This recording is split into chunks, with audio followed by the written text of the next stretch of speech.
ఇప్పుడు మన కవితక్క గారు రేపు జరిగేటువంటి మీటింగ్లో ఏం మాట్లాడతారు అనే విషయాలు మనం మాట్లాడుకుందాం. ఫస్ట్ జై తెలంగాణ అంటది. జై తెలంగాణ అన్న తర్వాత తెలంగాణ ప్రజలారా, మీకు తెలుసు తెలంగాణ ఉద్యమంలో నేను తెలంగాణ జాగృతి అని ఒకటి పెట్టుకున్నా.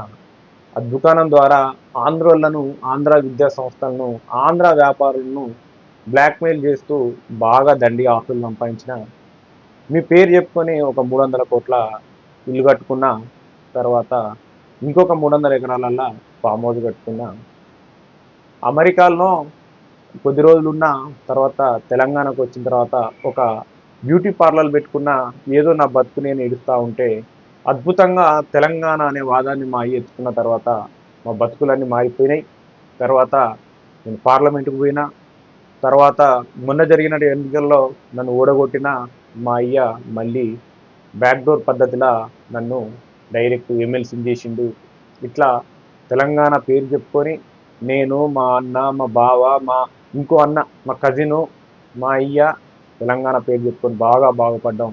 మొన్న ఓడగొట్టేసరికి చాలా బాధ అనిపించింది. మా కుటుంబానికి పదవులు లేకపోతే మేము తట్టుకోలేము. పైగా నా బాధ ఏందో మీకు తెలుసు. గతంలో అధికారం ఉంది కదా అని అధికారాన్ని అడ్డం పెట్టుకొని లిక్కర్ స్కామ్ చేసే ప్రయత్నం చేసినా అలా నేను దొరికిపోయినా. ఆ కేసులో రేపు భవిష్యత్తులో నాకు ఇబ్బంది అయ్యే అవకాశం ఉన్నది.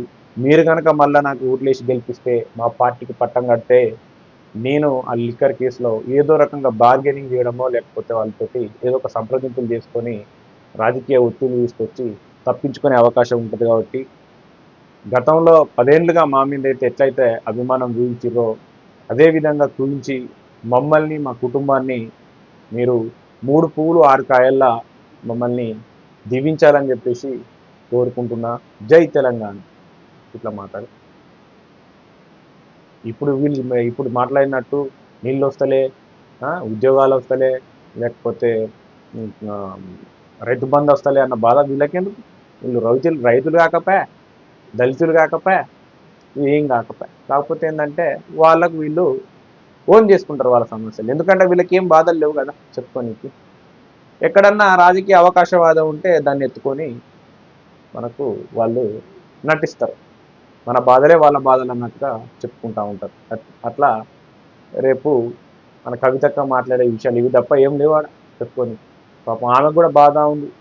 లిక్కర్ స్కామ్లో మళ్ళీ ఎక్కడ అరెస్ట్ చేస్తారో అన్నటువంటి బాధ, భయం అనేది ఉంది. కాబట్టి రేపు ఈ తెలంగాణ ప్రజలు వాళ్ళు చేసినటువంటి దుర్మార్గాలను కాపాడండి అన్నట్టుగా రేపు మాట్లాడుతుందన్న అవకాశం ఉండొచ్చు నాకు తెలిసి.